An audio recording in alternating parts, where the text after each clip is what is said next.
Hello friends, this is Kanchan. Welcome to my YouTube channel.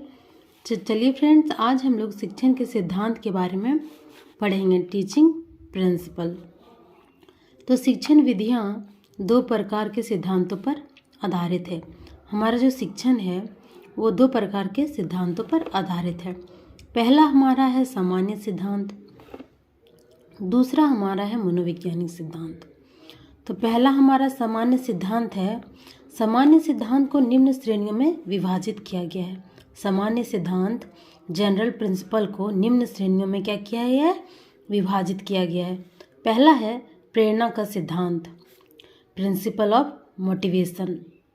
सामान्य सिद्धांत को निम्न श्रेणियों में विभाजित किया गया है, जिसमें से पहला टॉपिक है हमारा प्रेरणा का सिद्धांत।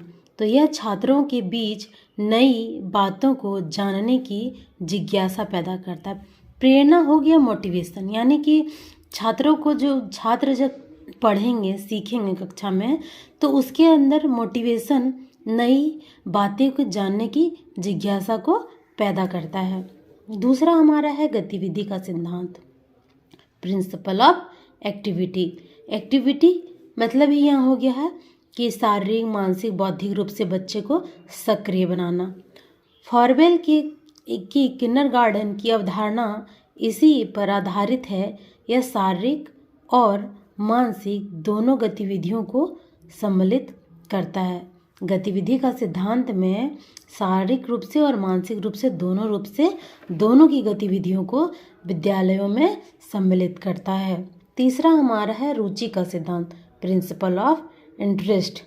शिक्षार्थी और समुदाय के बीच वास्तविक रुचि पैदा करके शिक्षण अधिगम प्रक्रिया की प्रभावशीलता को बढ़ाया जाता है। रुचि का सिद्धांत में जो है वो बच्चे के अंदर रुचि पैदा करना है, उसके समुदाय के बीच वास्तविक रुचि पैदा करना है और शिक्षण अधिगम प्रक्रिया को क्या करना है?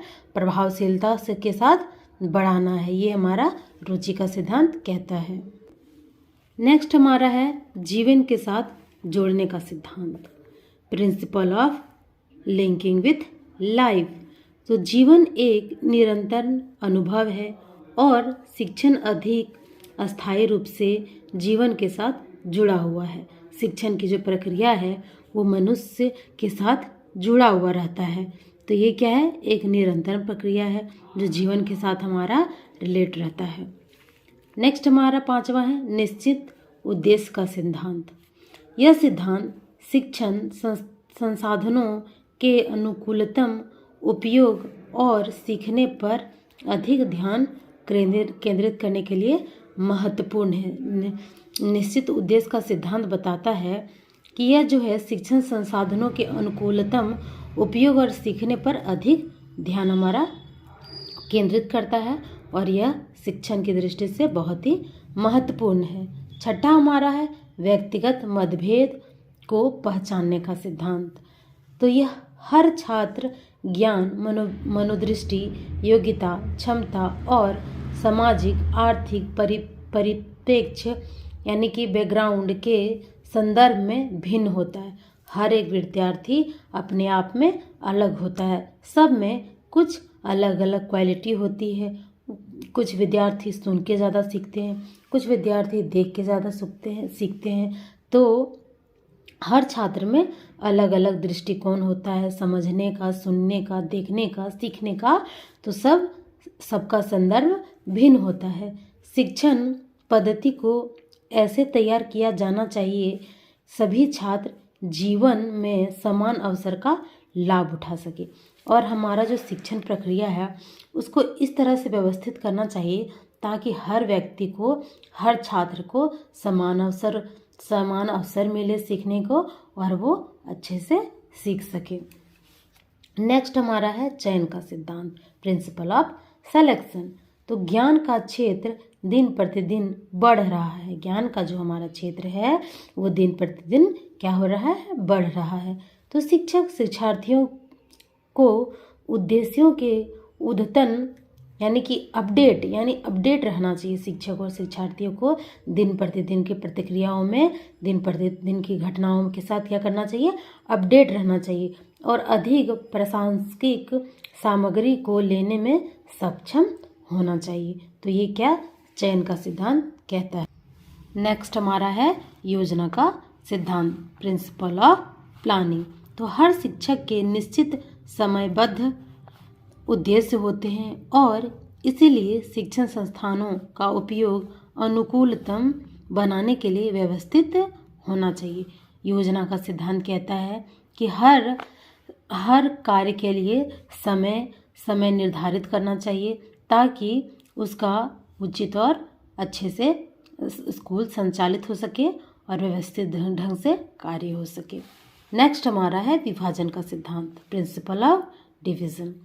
अधिगम को सरल बनाने के लिए विषय को इकाइयों में विभक्त किया जाना चाहिए और इकाइयों के बीच में यथासंभव स्थापित किया जाना चाहिए। विभाजन का सिद्धांत बताता है कि बच्चे को सिखाने के लिए जो उसका पाठ्यक्रम है, सिलेबस है, जो उसका सब्जेक्ट है, उसको क्या करना चाहिए, इकाइयों में विभाजित करना चाहिए।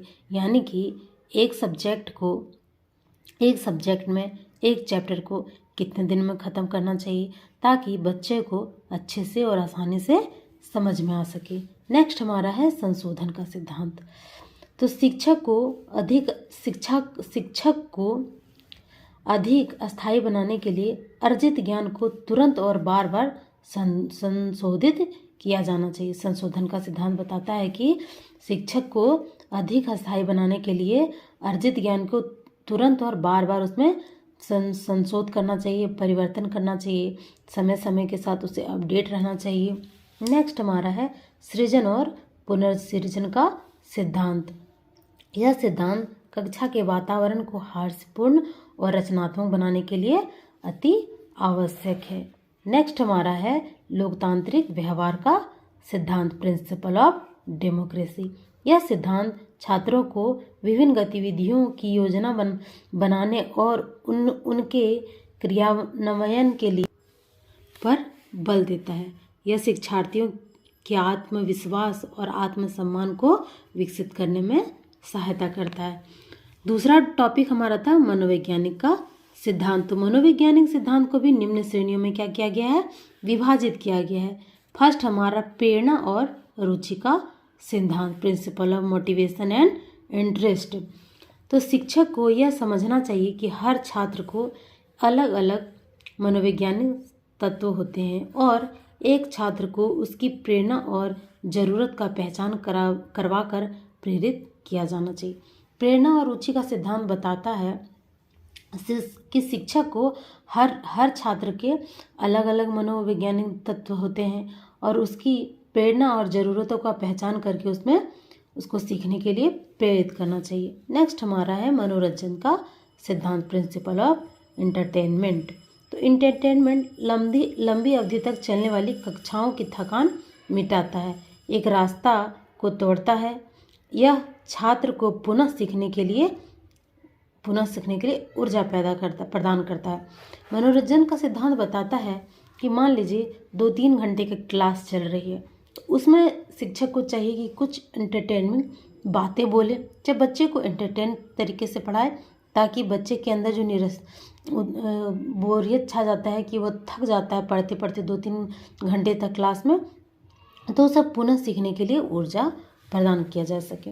पुनरावृत्ति और अभ्यास का सिद्धांत, यह सिद्धांत विशेष रूप से छोटे बच्चों के संदर्भ में किया जाता है। पुनरावृत्ति जो होता है हमारा बार बार रिवीजन करने से, रिपीट करने से, ये छोटे बच्चों के संदर्भ में ये ज़्यादा यूजफुल होता है।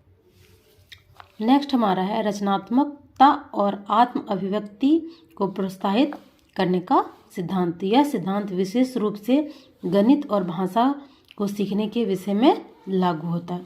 नेक्स्ट है सहानुभूति और सहयोग का सिद्धांत।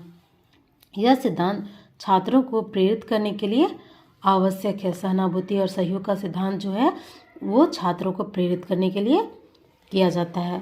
प्रबलन का सिद्धांत, छात्रों को वांछित व्यवहार के लिए पुरस्कृत किया जाना चाहिए। नेक्स्ट हमारा है इंद्रियों को प्रशिक्षण प्रदान करने का सिद्धांत। शिक्षण में मल्टीमीडिया का उपयोग अस्थायी अधिगम के प्रयोजन से किया जाता है। नेक्स्ट हमारा है उपचारात्मक शिक्षण का सिद्धांत। तो यह सिद्धांत शिक्षक द्वारा अपनी त्रुटियों की पहचान करने और समस्या के उचित समाधान का सुझाव देने से संबंधित है। उपचारात्मक का सिद्धांत हो गया कि मान लीजिए शिक्षक के अंदर में जो त्रुटि है, पढ़ाते समय उनसे जो गलतियां हो जा रही है, उसका पहचान करके उसका उचित समाधान किया जा सके। आई होप आज का यह टॉपिक शिक्षण के सिद्धांत आपको समझ में आया होगा। अगर आया तो प्लीज़ लाइक कीजिए और मेरे चैनल को सब्सक्राइब कीजिए। धन्यवाद।